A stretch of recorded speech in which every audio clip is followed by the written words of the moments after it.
Ladies and gents, and this is History Summarized Poland by the channel Oli Sarcastic Production. Yeah, I just reacted to Otto von Bismarck video, saw part of it. In that, how Otto von Bismarck clamped down on Poland, and I made a joke that he has a similarity with Hitler in it. But then somebody said Poland didn't exist yet or something like that. So I'm like, what the hell? Oli Sarcastic Production just uploaded this history video on Poland just a few days ago. So I'm like, yeah, I'm gonna react to that. Yeah, I wrote quite a few Oli Sarcastic Production videos already. If you haven't seen them, check out the cast. There's a playlist calculator for it. I upload lots of videos in 24 hours, so you might have missed some of the videos. So check out the playlist, it's all there. Check out the playlist too, like Internet Historian, Oversimplified, CGP Grey, History, Tier Zoo. Yeah, let's do this one. It's rare that a direction on a compass can carry such loaded connotations, and yet, in discussing the history of Europe, East is a complicated word. In the past few centuries, Eastern Europe earned an unfair reputation for backwardsness, poverty, and unsophistication, for reasons we will see. It's also rare for the simple act of reading history to cause me physical and psychological pain.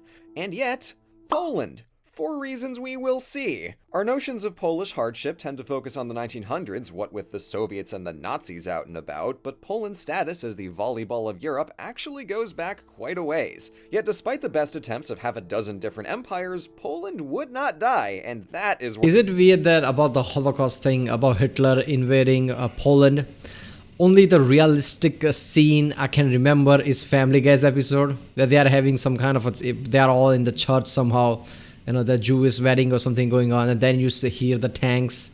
This is a cartoon animation show, and in there you hear the tanks and you suddenly see all the Germans are coming, and you see the fear in eyes of Brian and everybody, and that scene, I don't know why it's so strong. Like that shows the first invasion of Poland by Hitler, how it would have been. I know it's weird, it's from Family Guy, but yeah, that's the only scene I can think of in any movie or show I saw, which was that kind of realistic feeling.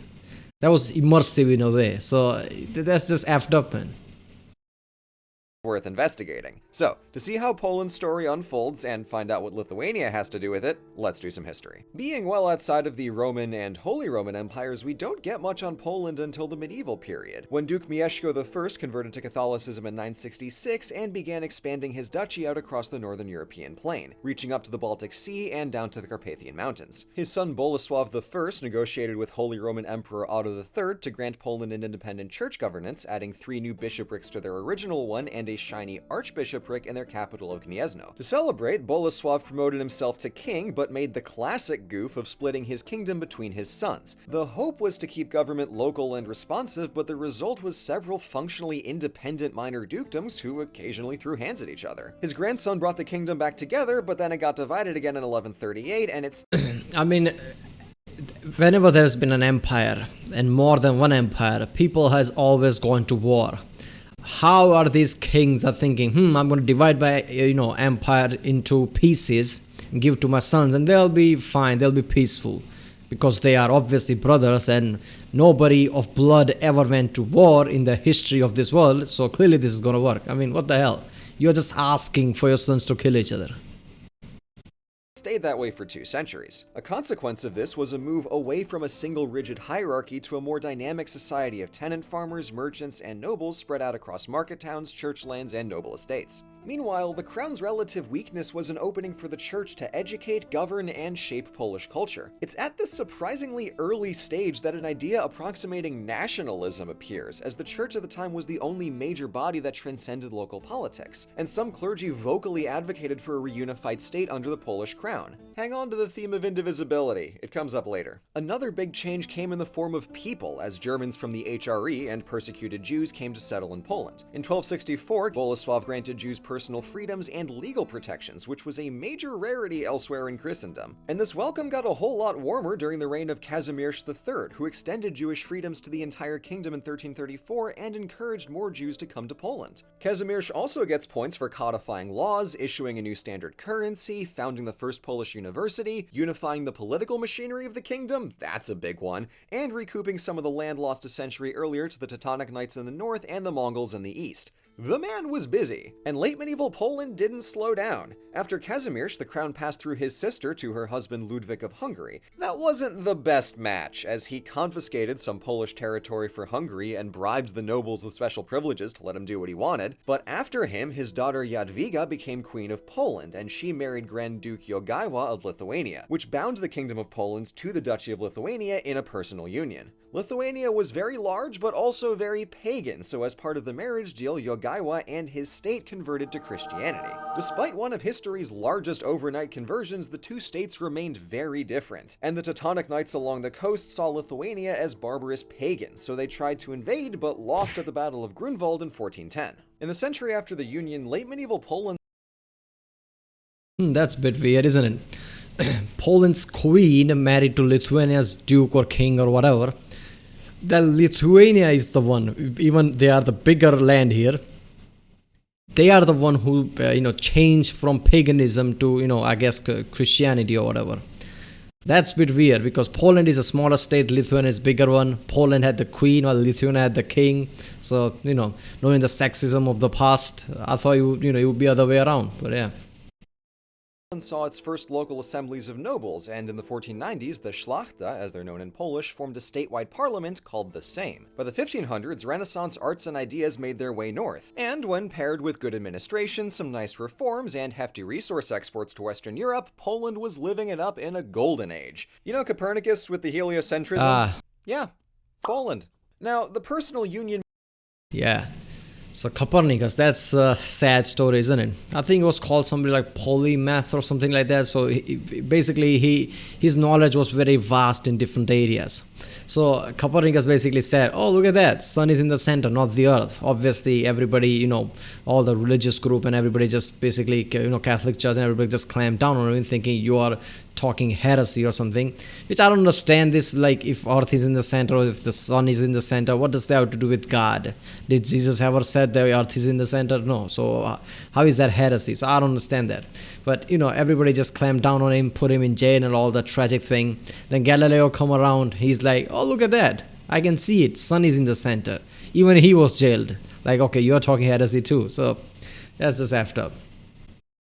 Between Poland and Lithuania was a familiar political arrangement. Europe made these things all the time, but it was rare they lasted 2 whole centuries. In that span, Lithuania began to resemble Poland in a few key ways, but it was still its own country and opposed to a simple incorporation. So after some political wrangling, the Union of Lublin in 1569, Nice, established a bifederal state with a jointly elected king/grand duke and a bicameral parliament of the noble Sejm and a senate. The Polish-Lithuanian Commonwealth, as it was to be known, had independent local laws, treasuries, and armies for each state. And if this all sounds kind of insane, that's because it is, which is the best part. At a time when the rest of Europe was big on centralized government and royal absolutism, the Commonwealth was a federal monarchy which was elected by a parliament of nobles who themselves accounted for 10% of the population. That's nearly how many people could vote in democratic Athens. To make this outlier even more extreme, the Commonwealth in the 1600s was one of the largest and most populous countries in Europe, with 11 million people spread out over 400,000 square miles. That included Poles, Lithuanians, Germans, Belarusians, and Ukrainians, Jews, and Tatars. And between Catholics, Protestants, Orthodox, 3/4 of the world's Jews, and even some Muslims, it was astoundingly diverse, in part because it stood at the crossroads of several different cultures. But this regional centrality would become dangerous in the next... Yeah, it's seated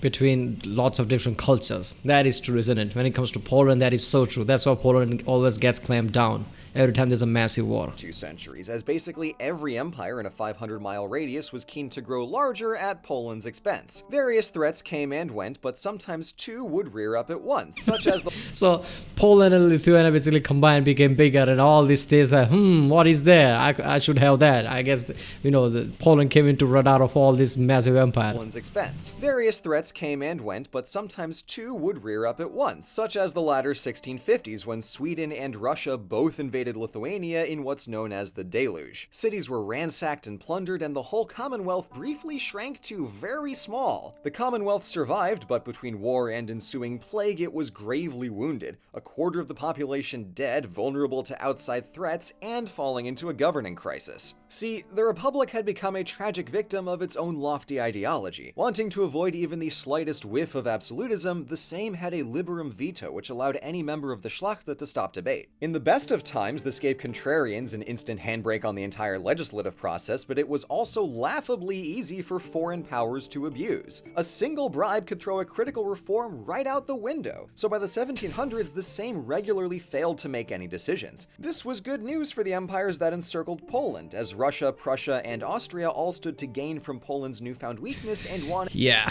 about the veto thing, that is so true even in the today's culture, right? But nowadays it's companies who basically influences things.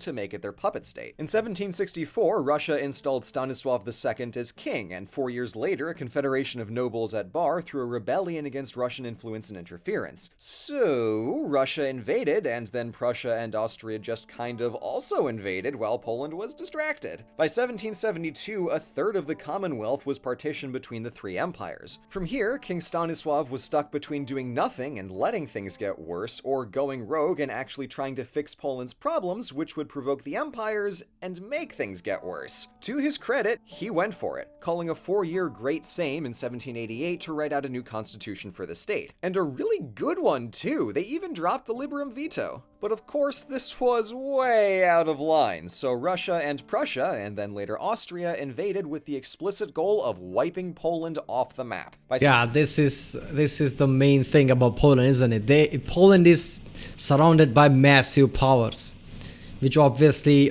just finds excuse to clamp down on Poland. So, it's just effed up. I mean, if you're surrounded in all sides with powerhouses like that, I mean, you can't just attack from all sides. And these powerhouses know that if all of us attack at the same time, Poland can do literally nothing. I mean, it doesn't matter how powerful you are. If you have to fight from all sides, that's just heavy. 1795, the three empires had partitioned the entire Commonwealth, and Poland-Lithuania was fully gone. Poof. So, what does one do when an ancestral homeland gets sliced up like a birthday cake? That's a good question. Well, as the 1800s show, you write poetry, paint, and throw a lot of revolts. Poland was right along many Europeans in channeling Romantic-era ideals into a struggle for nationhood, but Poland's situation was a little unique, as they had a nation, and in the cultural sense they still did, but they didn't have a state. In an interesting return to the 1200s, ideology focused on the church as a cultural anchor point for Polishness, and this meant that Poland as a concept narrowed significantly, away from the multi-ethnic and multi-faith society of the Commonwealth and toward— This might be off topic, but about this reminded me of the recent John Cena issue about China and Taiwan. How China doesn't even let anybody acknowledge that Taiwan is a country, even though it is, and right now it has its own government. Yeah, so this just remind me, like, the way China is acting on that front, how nobody can even say that Taiwan is a country. I feel like in the future I see China's massive invasion of Taiwan, the way they are acting, and they can just say, we told you, there is no Taiwan, it's all China, we just taking out aggressors or something like that. So Taiwan is a country, but since major powers are not acknowledging it as such, I guess, does it have a state? I mean, one of these days China could just go there and take over. It's what we'd call ethno-nationalism. Yikes. Really running with that Catholicism angle, Polish thinkers conceived of their country as the Christ of nations, which died in the partition as a martyr for other nations and would one day re-emerge. I mean, in hindsight, not strictly wrong. Polish life under partition differed between the three empires. After some short-lived Napoleonic shenanigans, the Congress Kingdom of Poland existed as a vassal state under the supervision and direct governance of the Russian Empire. Later in the century, it was stripped of what autonomy it had and got fully absorbed into Russia. The situation was a little better in Austria, as the Polish-majority province of Galicia was quite poor but decently autonomous, and Galicia became a center of Polish consciousness as the century progressed. By contrast, Prussia, later Germany, had no taste whatsoever for Polish culture, and pushed for Germanization across the whole empire, but onto Poland especially. Germany's slice of Poland gained from the Industrial Revolution, but it was a pretty patchy process overall. And across the board, post hoc justifications for partition relied on harsh stereotypes that have endured to this day. No, guys, you don't understand. It's not that we're greedy, it's that they're bad and don't deserve to exist. Colonization attitudes in my Europe? It's more likely than you think. Despite several attempts at uprising made over the century, none succeeded, and over 3 million Poles emigrated for the United States. It seemed as though the only hope for a revived Poland was the complete collapse of the great European empires. But, as it happened, that would not take long. And as we step into the First World War, I've got to work very hard to not fall into the infinite web of tangents and books worth of footnotes for 1900s history. So, World War I in the East was not a game of trench warfare, but armies constantly on the move causing widespread destruction. The collapse of all three partitioning empires and sympathy among... when it comes to World War I, people only think of trench warfare, which obviously was just horrid during the entire, France's border. It was so long. There was just horrific mass killings in those trenches. People just go there to die because they can't relieve the pressure. So they know that the people we are sending in the trenches are about to get mowed down by machine guns, but they can't stop sending them because if they do, Germans get a foothold. So it was just horrible situation. But obviously, the war was all around. There was destruction throughout the Europe. The Allied powers cleared the room for a new Polish state to rise out of the war, but there was constant friction with the other new post-war states, such as Lithuania. Meanwhile, Germany and Soviet Russia hated all of this, so Poland's task of reunifying and running their state also faced external pressure of German posturing and full-on Soviet invasion. In September of 1939, the Nazis invaded Poland, and the Soviet Union followed 2 weeks later, partitioning Poland just like the... Look, if Poland just came out like that, even then I understand that Russia is like, we don't like Poland. Why is Poland a state? Understand that. But Poland was a proper state with king and everything of the past. Then Germany, Russia, Sweden, everybody just clamped down because they can. Now they're getting pissed. Why is Poland here? You're coming off like an asshole. Massive asshole. Poland was a state long before. It's a state now. You just lost World War I. Just shut up. The olden days. Russians persecuted class and political enemies, Germans persecuted race enemies. And so the Holocaust happened. Death camps like Auschwitz contributed to the systematic death of 5 million Poles, 3 million of whom were Jewish. They also killed Polish politicians. Look at this. Hitler's first act was to clamp down on Jews in Poland.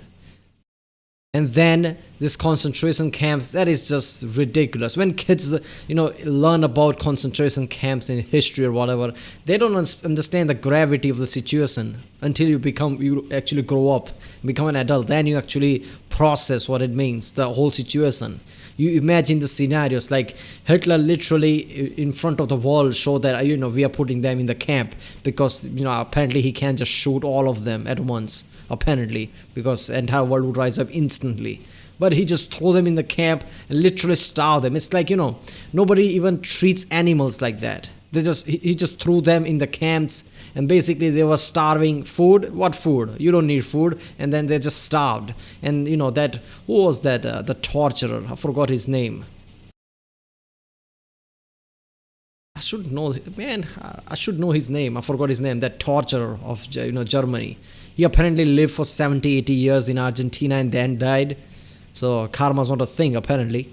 But he literally tortured kids just to see if their eyeballs color change or something. He tortured kids and then he sewed together 2 kids just to see if that works. This is just horror movie type of shit. Like, how can this be real? Apparently it was. This is why Nazi Germany is one of the worst thing of all time. If you compare it with other wars, sure, statistically, number by number, you can compare it. But none of them even come close to the gravity of how horrible Nazi Germany was.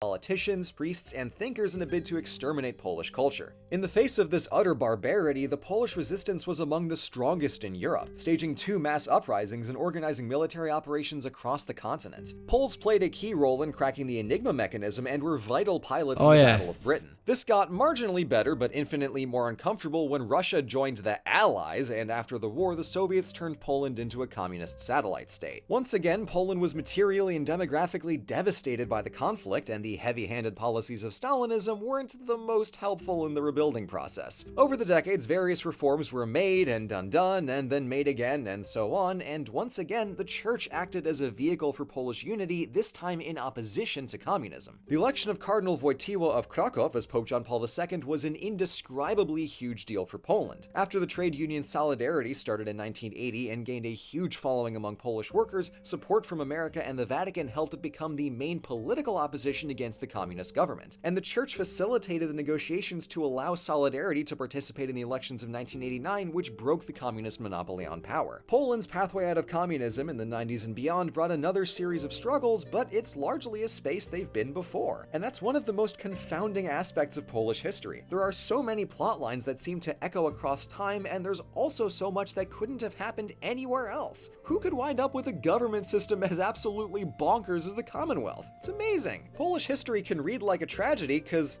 often it is, but the Polish people have more than demonstrated that's no reason for fatalism. Thank you so much for watching. I'd like to apologize for the quality of... I mean, that's just surprising from Polish people, seriously, the strength they saw throughout these times. Look, man, I'm just gonna say this.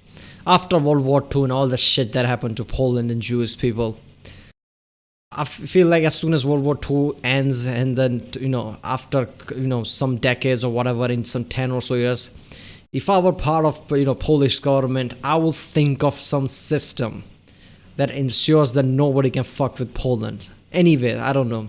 Create some kind of a system that nobody can, I guess, invade Poland because it's an issue. I don't know, create some kind of a, alliances that is unbreakable, that ensures nobody attack Poland or something, or literally create like how Switzerland is, create bunkers and things and create booby traps so nobody can invade Poland. They can just, I guess, go inside the bunkers or something.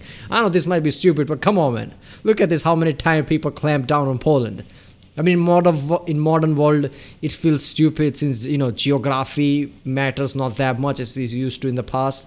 I know that, Poland is surrounded by massive countries, but that's not the only thing matters now. Even if something is just an island with all the latest technology, it doesn't matter if it's an island. If people want to attack that, they can easily do that. So I guess just, getting locked like this, geographically from all the major countries is not the only factor now. But still, is still always feel like all these massive powers. What if a new Hitler rises slowly in the future? Because Poland would be again the attack piece because it's surrounded by massive countries. Alright people, that was History Summarized Poland. If you like my reaction, subscribe, check out the Rick Sunday, there's a link in the description, check out the castle, please check out the end cards, and I'll see you next time.